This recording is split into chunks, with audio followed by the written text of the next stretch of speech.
this morning, a new concern about what appears to be a wave of active shooter hoaxes at colleges just beginning their terms. In some cases, when new students arrive for orientation. The latest happened at the University of South Carolina. At Villanova, they had two in just a matter of days. People calling in hoax threats. And a source tells CNN an incident at the University of Tennessee at Chattanooga is also being reported as a hoax. Let's get right to CNN security correspondent Josh Campbell for the latest on this. What's going on here, Josh?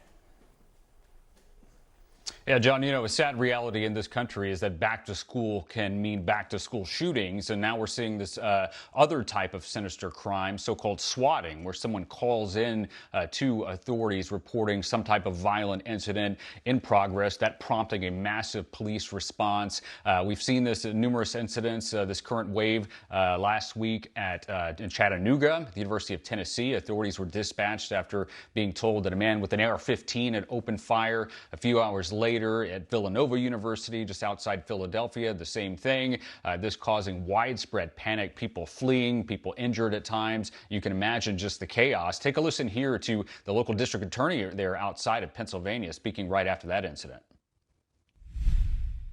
I think literally thousands of people here today who are here because their kids are being dropped off for school, right? And it should be a joyous occasion was ruined by somebody. My office, Criminal Investigation Division, the FBI, we're all going to work to try to get to the bottom of who might have done this. Because if this was indeed a cruel hoax, this is a crime. And we will track you down if it's the last thing we do.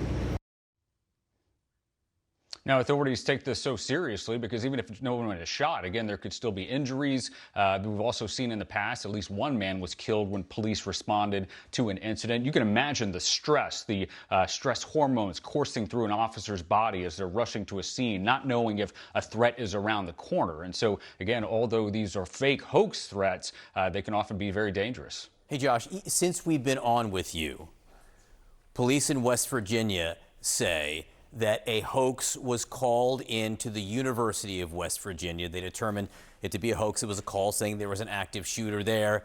A hoax, they say. So that's now at least four.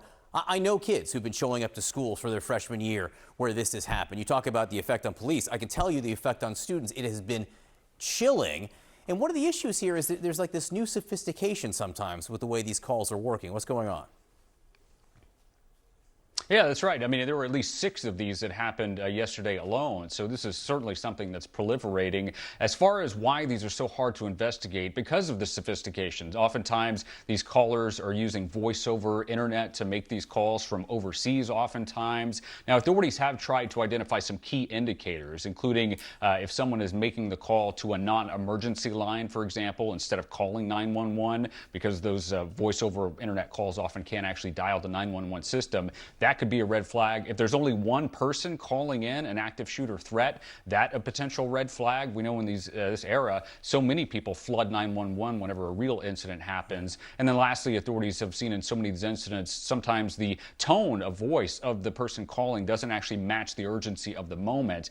So again, this is something they're trying to get their arms around. We know the FBI created this massive task force across the country trying to help different departments understand if the same threat that they are seeing is actually coming from one individual. And it's worth pointing out, authorities say that they are increasing penalties. We know that this year, for example, a California teen, for his part in a wave of fake threats across the country, he was sentenced, John, to 4 years in federal prison.